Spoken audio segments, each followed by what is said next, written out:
Good evening, friends. I am Anita Kumari. Welcome to History Classes. जैसा कि आप लोग जानते हैं, 11th class history NCERT book start कर दी हूँ और चैप्टर 1 समय की शुरुआत से स्टार्ट कर दी हूँ, जिसमें फर्स्ट भाग और सेकेंड भाग करा दी हूँ। आज थर्ड भाग कराने जा रही हूँ, क्योंकि 11th क्लास का जो फर्स्ट चैप्टर है या सेकेंड चैप्टर जो भी है बहुत लॉन्ग चैप्टर है और थोड़ा सा लेट लगेगा और धीरे धीरे करके मैं पूरा थ्योरी करा दूँगी और आज थर्ड भाग कराने जा रही हूँ। थर्ड भाग कराने से पहले मैं आप लोग के लिए एक स्वीट सा संदेश देना चाहती हूँ। स्वीट सा संदेश ये है कि वीडियो जो मैं बनाती हूँ वो मैं अपने रिवीजन के लिए बनाती हूँ, पहला लाभ। दूसरा जो लाभ होने वाला है आप लोग के लिए, जो बीपीएससी TRA 4 बिहार में एग्ज़ाम दीजिएगा उसके लिए मैं बना रही हूँ। तीसरा लाभ के लिए क्या है कि जो आप लोग जेटेड दीजिएगा उसके लिए भी मैं बना रही हूँ, उसके लिए भी एनसीईआरटी बुक से पूछा जाता है। चौथा लाभ क्या होने वाला है आप लोग के लिए, जब आप लोग मेरा वीडियो देखेंगे तो आप लोग एग्ज़ाम लिख करके आइएगा और एक बार ज़रूर मेरा वीडियो देखिएगा। क्वेश्चन मेरा ही वीडियो से बहुत सारा आप लोग को क्वेश्चन मिलेगा, क्योंकि मैं बहुत सारे एग्ज़ाम में बैठी हूँ और क्वेश्चन मैं इकट्ठा करके रखी हुई हूँ और ऐसे मैं नहीं पढ़ाती हूँ, मैं क्वेश्चन रख लेती हूँ और जहाँ से क्वेश्चन पूछता है वहाँ से मैं उस वर्ड पर ज़्यादा जोर देती हूँ। और आप लोग को अभी मेरा वीडियो पसंद नहीं आया होगा और नहीं आता है, लेकिन एक दिन आप लोग याद रखिएगा, आप लोग जब एग्ज़ाम दे के आइएगा तो आप लोग मेरा वीडियो देख करके ज़रूर आप लोग को एहसास होगा।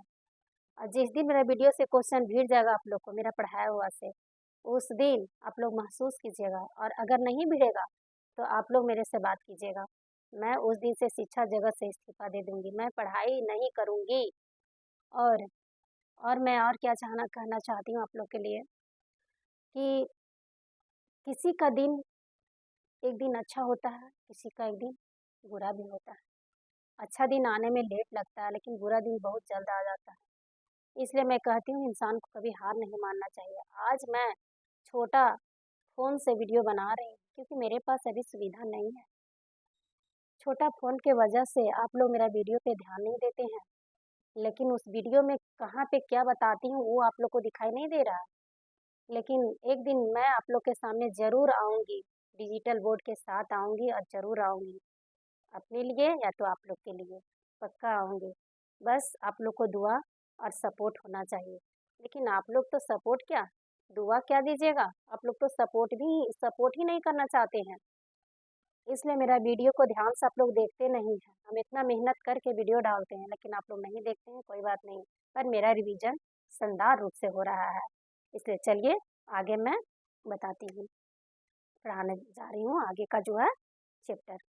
अब देखिए यहाँ पे क्या कहानी है। ऑस्ट्रेलोपिथिकस ओल्डुआई गोर्ज की खोज 17 जुलाई 1959 को हुई थी।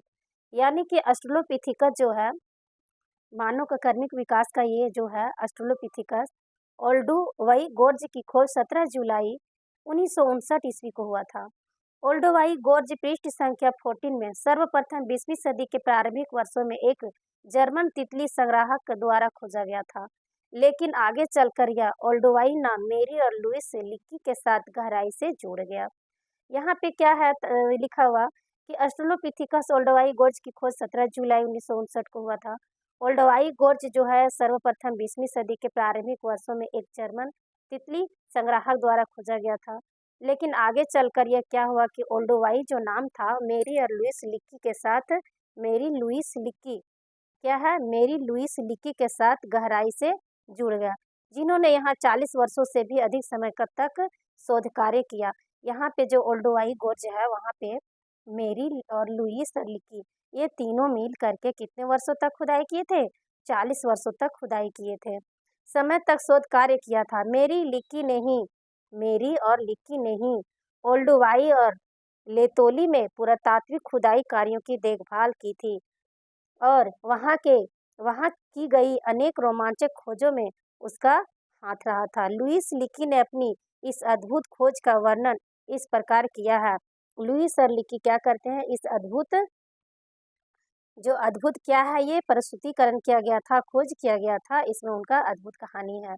एक दिन की बात है, उस दिन सवेरे जब मैं उठा तो मुझे सिर में दर्द और बुखार महसूस हो रहा था। ये कौन बोल रही है? लुइस लुइस लुइस बोल रही है कि उस दिन सवेरे जब मैं उठा तो मुझे सिर में दर्द और हल्का बुखार महसूस हो रहा था।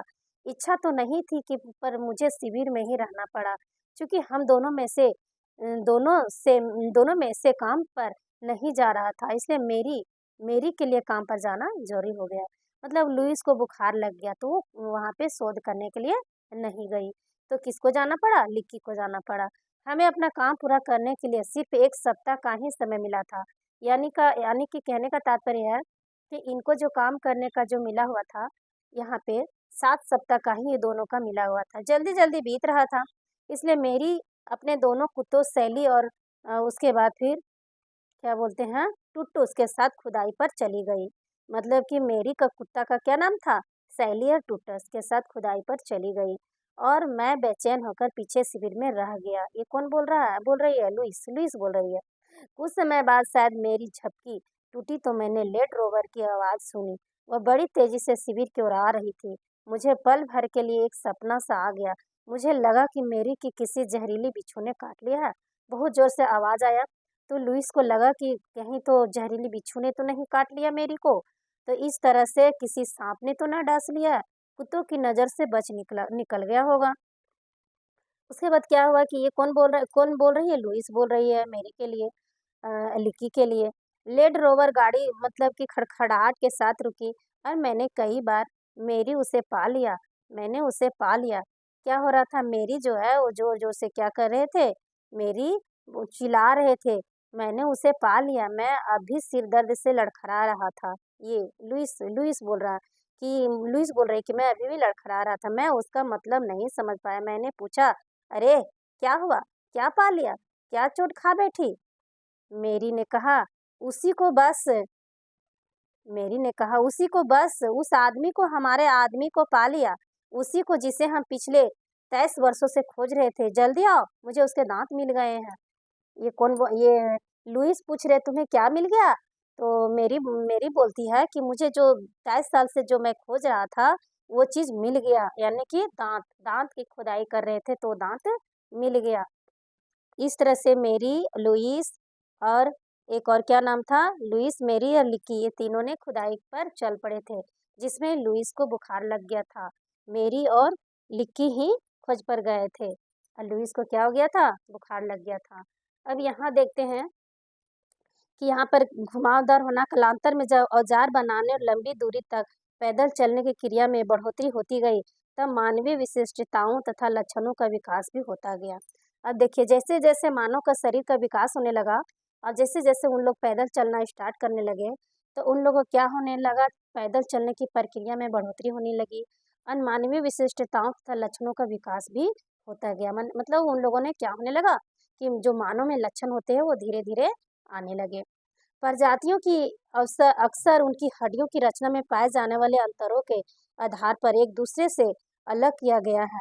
मतलब जो प्रजातियां होती थी अलग-अलग के, उनके क्या होता था? हड्डियां की रचना पाए जाने के कारण बहुत सारे अंतर आते थे और दूसरे से अलग किया जाता था। उदाहरण के लिए प्रारंभिक मानवों की प्रजातियों की उनकी खोपड़ी के आकार और जबड़े की विशिष्टता के आधार पर बांटा गया है। मतलब कि यहाँ पे उदाहरण के लिए कहा गया कि प्रारंभिक मानव जो थे, उनका जो प्रजातियाँ थी उनका जो प्रजातियाँ थी, उनकी खोपड़ी के आकार और जबड़े की विशिष्टता का जो आधार था, वो क्या हो गया था?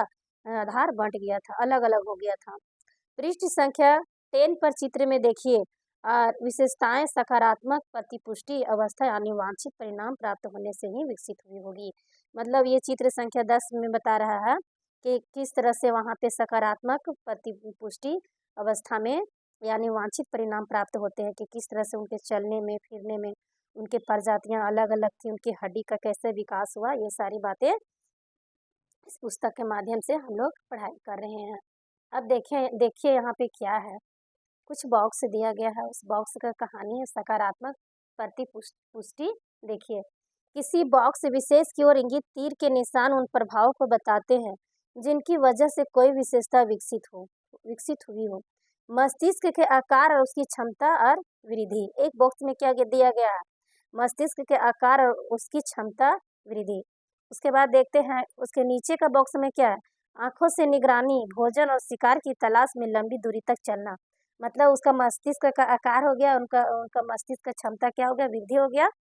उसके बाद वो क्या करने लगे, आँखों से निगरानी करने लगे और भोजन और शिकार की तलाश करने लगे और लंबी दूरी तय करने लगे। अब देखते हैं औज़ार बनाना। औज़ार बनाना में ही ये सारी चीज़ें हैं। औज़ार के इस्तेमाल के लिए और बच्चों और चीज़ों के ले जाने के लिए हाथों का मुक्त होना।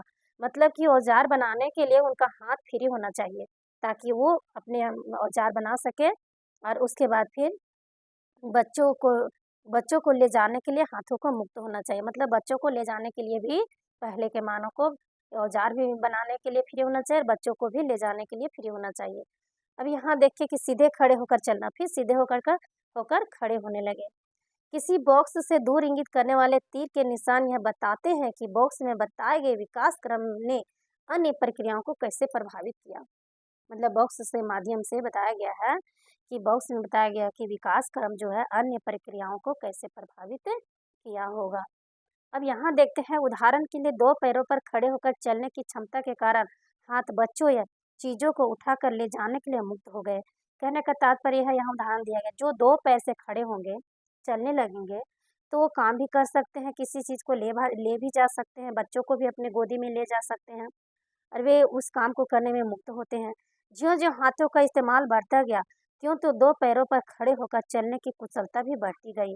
मतलब कि जैसे-जैसे हाथ का काम मतलब बढ़ने लगा, जैसे काम कुछ बनाना हो या फिर शिकार करना हो, तो सबसे पहले वे अपना दिमाग लगाते थे, उसके बाद फिर दिमाग लगाने के बाद हाथ से ज़्यादा उपयोग करने लगे किसी चीज़ों को।